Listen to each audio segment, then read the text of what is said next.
You can check your progress in the detail panel. Okay, I have no idea what I'm doing here. Hi, Mark. Oh, my goodness. Mark, would you like to join? I'm going to send you an invite.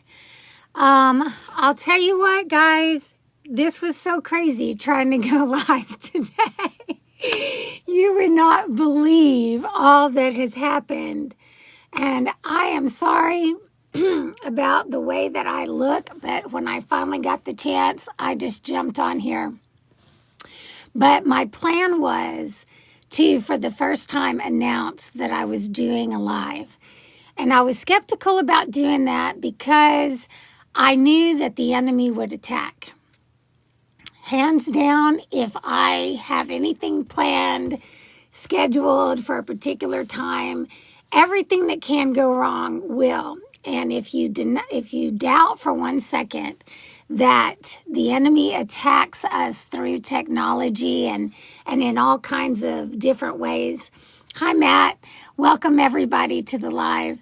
If you doubt for 1 second that the enemy attacks through all kinds of ways, especially through technology, you should listen to Pastor Jimmy Evans and his testimony of when he launched Marriage Today. He said everything that could go wrong did. People's cell phones wouldn't work. They were having issues with the server. The website went down. And like 2 days before the show launched, the tower on top of the television station fell. And unfortunately, 2 people passed as a result of that. And they kept praying and they kept going. And eventually they did launch. And then things settled down. But you best believe that the enemy attacks. So this morning, I was getting ready and I was praying and I went to get my coffee because I was going to actually be live pretty much all day. I was going to do one after another, just reach out and share my heart with everyone that is spending Christmas alone. But I got up this morning and the very first thing that happened is that my coffee maker broke. Now, thank goodness I'm country, okay? And so I was able to sort of jerry-rig it and get it to where it did make me coffee. Praise God. But that wasn't all that happened. So yesterday, I had been cleaning my grill. And I had it all tore apart outside, but the weather said it wasn't supposed to rain. And so I wasn't worried about it. And this morning after my coffee maker broke, then it starts pouring down rain out there. I'm going to stand up while we do this. But it starts pouring down rain. So I run out there and I'm battling the weather and I get the grill put back together and covered up. And immediately, as soon as the grill is covered, the rain stops and not another drop has fallen out there all day. So then I'm like, okay, clearly there's an attack going on here. And I'm praying and I pull out my scripture and I'm ready to read my word. And then all of a sudden I hear this crazy loud noise above me. Now, I have a big 2-story house and it's got an attic, but I live here by myself and there's nobody else home. I used to have the cutest little dog, but I rehomed him because he had some anxiety issues and he could not handle all the hours I was working. Thank you so much, Mark. Hi, Nana. Welcome. Liz, welcome. So I knew there was no one to make noise. My little sweetheart has been rehomed in the town next to me with a little retired couple that can hold him and give him all the attention he needs. So I hear this crash, and it sounds like 3 impacts. It goes like ka ka ka, and I was like, oh my goodness! And then I hear this crying, like I hear crying and moaning. And it sounded like a raccoon or something. And I don't mean to laugh because it breaks my heart that an animal got hurt. But I mean, I'm just like, oh my goodness. And so I run upstairs and I look out the upstairs bathroom window to see if if there's anything out there on the roof. I don't see anything. I run downstairs on the back porch and I can hear the thing crying and moaning, but it's not, it's not out there. And I get out in the yard and I look up on the house. I'm not seeing it. So I'm thinking it's got to be, let's see, the thing's telling me to do something. But it's not anything I can see from the outside. So I think it's got to be in the attic. There must have been some animal that tried to get in there, to, escape the weather. Because remember, just a few minutes before, it had been raining and I was trying to save the grill. But at this point, it had stopped, and I thought, maybe some critter had made its way inside the attic. And so a friend of mine texted, and I said, hey, I'm dealing with the situation. There's an animal, I think, in my attic. And so he gave me some advice, and I was going to call the proper authorities to go up there and deal with it. Well, I look around my kitchen, and I've been a little bit sad. I've been a little bit sad because it's Christmas time, and I guess I'm going through some kind of midlife crisis. None of my kids called. No one, my kids, I have one son that has a family over in Granbury. They didn't invite me for Christmas. And I was like, really, I was hurting. And I decided yesterday to go ahead and have a nice Christmas. I made a roast because I thought I was going to be on live all day today. So I made a roast, and I had a lovely Christmas yesterday. But yeah, I've been struggling, and I did not clean the kitchen. So I've got something that's, had an issue, had some kind of incident in the attic. I don't want to go up there because I may be face to whisker with a injured animal, and I don't know what I would do, to help him. And so I decide I'm going to call someone. But I look at my kitchen after my kind of sad Christmas celebration yesterday, and I had just fallen asleep, and the kitchen was crazy. I mean, it was gross. And I look in the mirror, and I look like I just crawled out from underneath the bridge. I'm like, oh my goodness, I've got to clean this kitchen, and I've got to get in the shower before I can call anybody. And so it took me a good little bit. And then I'm getting out of the shower, and I can hear my phone going off, but I don't know where my glasses are. And so I don't know what the notifications are saying. But I get out of the shower, and there's a police officer beating on my door. And I don't know what kind of, experiences you've had with peace officers. But for me and my family, we've seen some stuff, okay? Yeah, when you grow up, poor in the South, you're going to see a different kind of attitude come from law enforcement. And my father was unalived by Southern police in Oklahoma. And so I've met God has been so good to bring good peace officers into my life. So I definitely don't have blanket terms about that profession. But I am aware that every time a police officer arrives, it's a gamble. You don't know. You don't know what you're going to get. It could go very well, and it could be a good man or woman of God, and they could, save your life. Or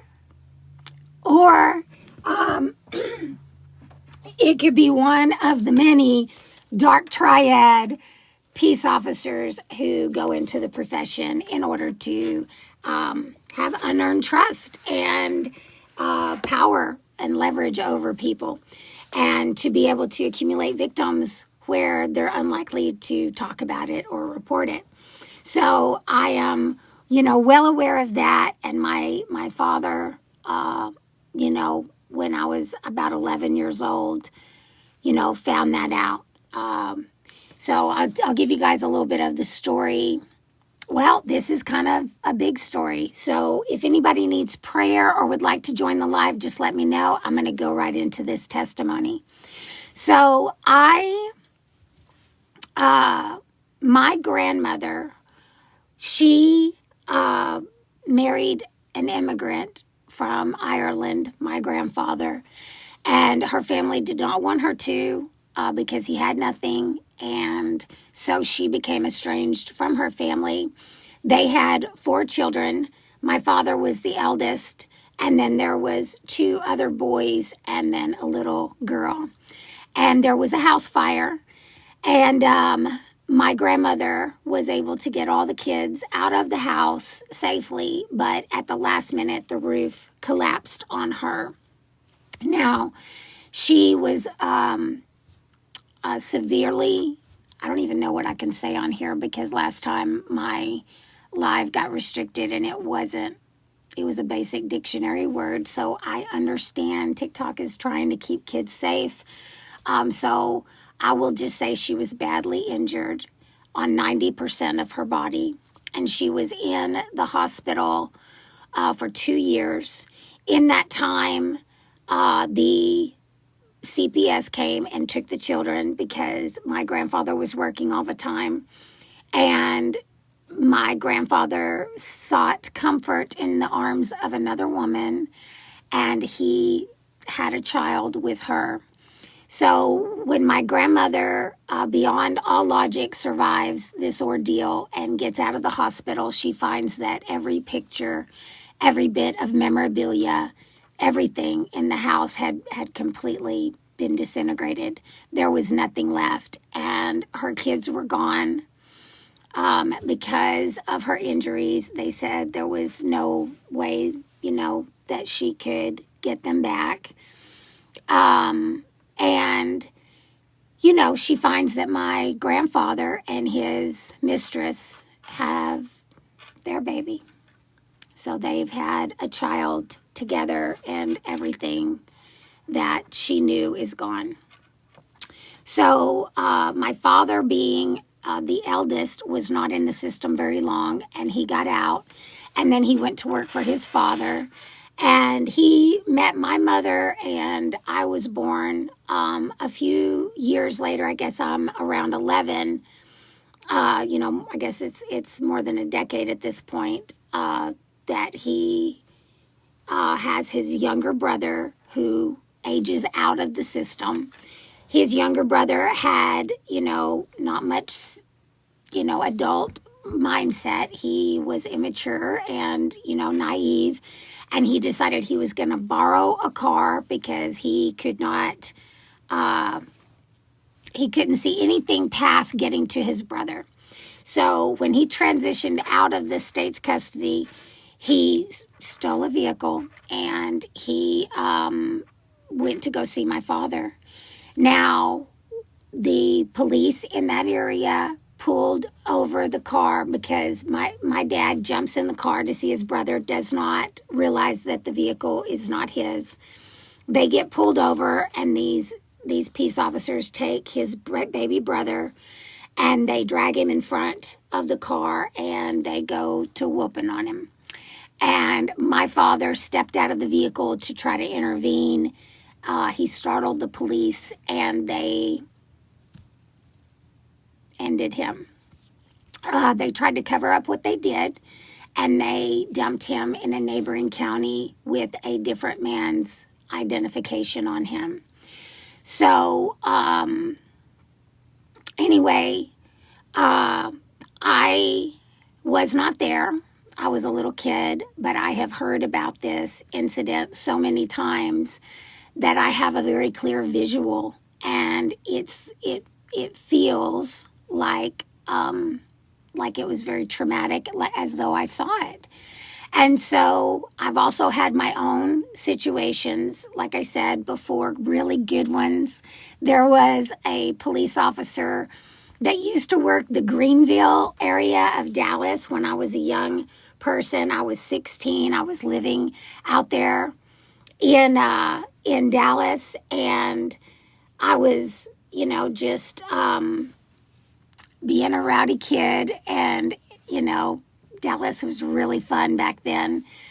And I met this peace officer named Carl. He was a sergeant, and he really looked out for me, and he was a very, very good man. And there have been multiple officers across the years that have been good. But I've also seen some that were not, and they hold a lot of power. And today, people might actually believe you, but for a lot of years, like before the Rodney King videos, I don't know if you guys remember that, but before the Rodney King videos, the majority of the population of our society would not believe in a million years that a peace officer would do something ugly or illegal. But I still, because of some particular incidents that have happened with me and because of what happened to my father, I still get triggered if I see a uniform. I get that adrenaline and blood pressure spike. And so I'm, trying to get ready to deal with, getting the authorities here for, whoever's injured in my, whatever little critter's injured in my attic. And there's a peace officer banging on the door, and I wasn't expecting it. I also am a person that I do better when things are predictable. And so something happened that I didn't plan. It was an officer. I was not dressed. So by the time I got dressed, he was already gone. And, I couldn't find my glasses, so I couldn't talk to him through the camera. And it was just, it got me into a heightened state. And then, then after that, I just had to kind of, lower my stress. And, I have to be concerned about cortisol levels and about getting too stressed out because of all the years of trauma. I developed an issue. I don't know if you guys know what this is. It's called polyvagal theory. My vagus nerve or vagal nerve has been damaged from years of being, in this survival mode and having repeated traumas without an opportunity to recover. And so if you understand about the vagus nerve, you guys look it up. I'll tell you guys more about it if you'd like to know, but it is the main component in our autonomic system.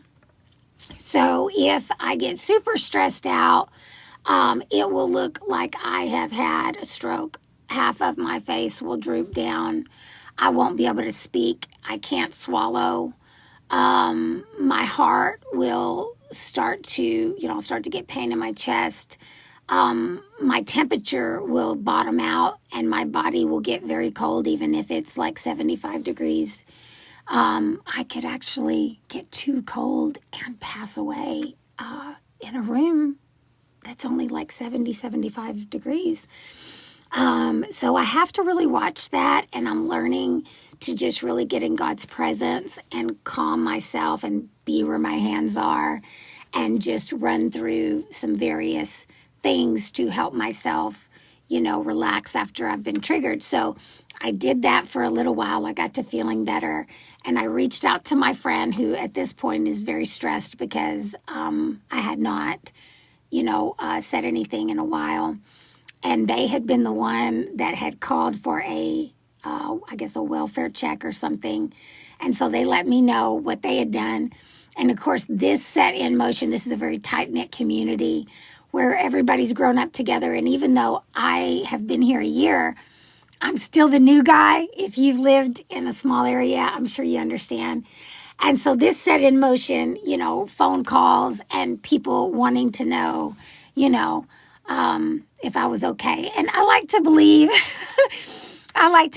that they really were concerned for my well-being, but knowing the area, they probably just were curious and wanted the tea, wanted to know, why was there an officer out there on my porch? So, that's caught my hair. But anyway, I had all that go on today. And then when I first sat down to do this, the internet wasn't working, you know? And so it's like it's been a all day thing. I'm here, I'm live. And if you guys are alone for Christmas, I want to tell you, my heart goes out to you. And, you know, you're not in families as commonly as they have been in years past. So we have a lot of people out there who are singles. And if you are single and you've been single for a while, you know that it is a common thing that churches are not very receiving to singles. There's not a lot of, things available for singles, and sometimes they're kind of outcast and rejected. And honestly, it's really hard for me to go to a church at Christmas time because there's a lot of people there that maybe haven't gone all year, but they'll go for the Christmas thing, and it's a lot of families and everybody's all dressed up, and it just, it's not jealousy or envy. It is just, if I was on a fast, I wouldn't be sitting just outside Texas Roadhouse and sniffing all the steaks. I would say to myself, I know I can't have anything. And so I'm going to, not find myself outside Texas Roadhouse. And that's kind of how I feel, especially during the holidays, about church. Now, when I went to Gateway, I went to Gateway for 14 years. And when I went to Gateway, I would go during Christmas. But that was because it was such a large church, and there actually was a lot of singles there. And so I didn't feel like the odd man out, I didn't feel awkward or weird. And it was, such an event. There was just so many neat things going on that I would go. I went to their candlelight service every year and stuff. But, what I wanted to say to you guys is that if you are in a season of isolation, if you are in a season of healing, or for whatever reason have found yourself alone this holiday, I want to pray for you. I want to lift you up and, just pray peace and comfort. God says in the word that he is close to the brokenhearted. And so, if you're feeling left out, if you're feeling like, your kids only call if they want money, if you're feeling like you're rejected, or if you're in that in-between place. We've talked about this before here on my channel. There's an in-between place where you're leaving behind the things of the world, but you don't quite yet have like a group, a network of support of the few people that are walking that narrow path. And I'm not saying that in a religious sense. I'm not a cessationist. I don't believe that the Bible, I know that the Bible does not give us any indication that God is asking us to live a life without enjoyment, without fulfillment, okay? But, when you leave the ways of the world and you're no longer being intimate physically as a part of the dating process, when you're no longer going and meeting down at the bar to hang out and, maybe, have some drinks and meet somebody or whatever, like you're not doing things the world's way. There's mostly, families in churches and in church groups, and there can be an in-between place where you don't really have your people yet, and that's okay. God does separate us. He does separate us and get us alone for a season, and for some of us, it's a lifetime, And so some of the things that I do to help me is that I get up in the morning and the very first thing I do is pray. And then after I invite the Lord into my heart and into my day and just ask him to guide my thoughts and speak to me in ways I can clearly perceive, then I will begin to praise him. And I will begin to bring to the forefront of my mind every single time that he has done above and beyond what I could have ever thought or imagined, you know?